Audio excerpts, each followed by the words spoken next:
In this video, we're going to talk about how the data in a list control in a UX component can be conditionally styled based on other data in the row.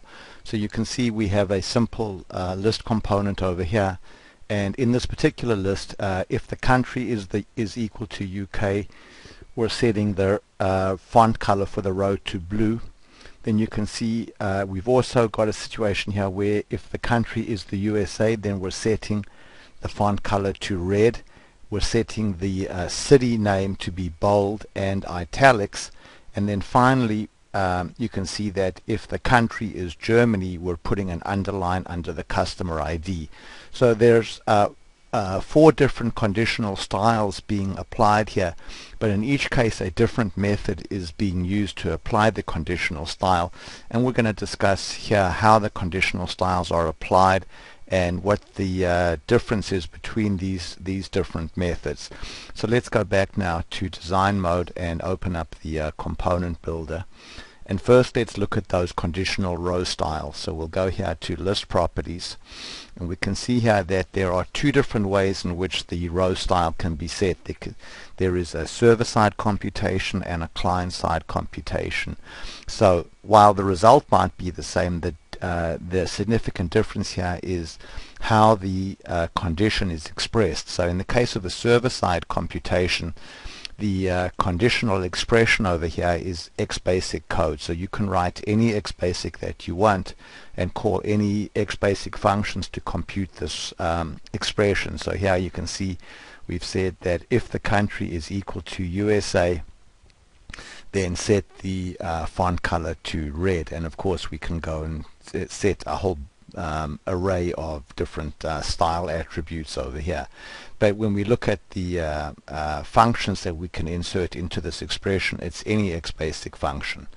On the other hand, when we look at the client-side computation over here, we can see now that that we're writing JavaScript code. So the syntax here initially is based on a pseudo syntax that Alpha 5 is going to convert into JavaScript. So if you look at the list of function names here are a bunch of pseudo functions that Alpha 5 will translate into JavaScript, but you can also just write any JavaScript that you want as well. So you can see here that you can use your own JavaScript functions in this expression. So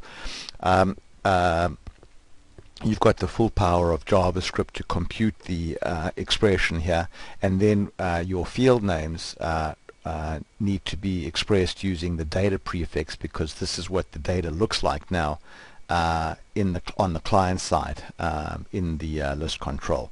So if you wanted to include any client-side computed columns in the expression, then you would need to of course use a client-side conditional style calculation.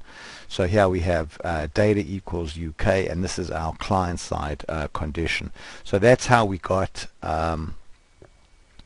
the blue for the UK customers and the red for the US customers. Now let's take a look at how this particular column was done. So going back now to list properties and going now to fields, if we go to the city field, we can see that we have a conditional style for this particular column. So there we go, open up the editor. So if country equals USA, then you can see here that we're going to be setting the font to italics, so over there. So that's how the font and also bold. So that's how the city field got to be bold and italics for the USA. So you can see there bold and italics.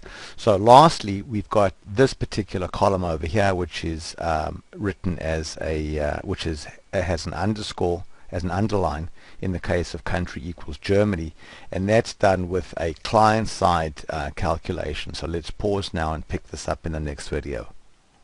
So we're continuing our discussion now on conditional styles, and we're discussing now how the customer ID field here was underlined in the case where the country equals Germany. So let's go back to design mode now and go back to fields, and we can see that for the customer ID field we don't have currently an option for client-side conditional style. We only have server-side conditional styles, but you can still do client-side conditional styles by using an event handler called the onBeforeItemDraw.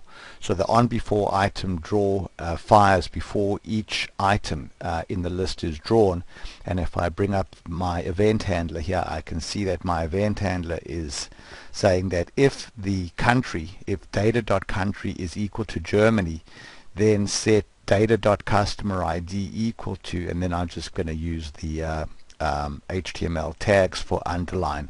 So this is how I did a client-side conditional style at the individual control level by using the onBeforeItemDraw event handler. So let's go back now, and then when we go to preview, we can see now that the customer ID is underlined in the case where the country equals Germany. So as we've shown in this video, there are very powerful features in the list control for adding conditional styles to the data, where the conditional style can either be computed server-side using Xbasic code or client-side using JavaScript. Thank you very much for watching.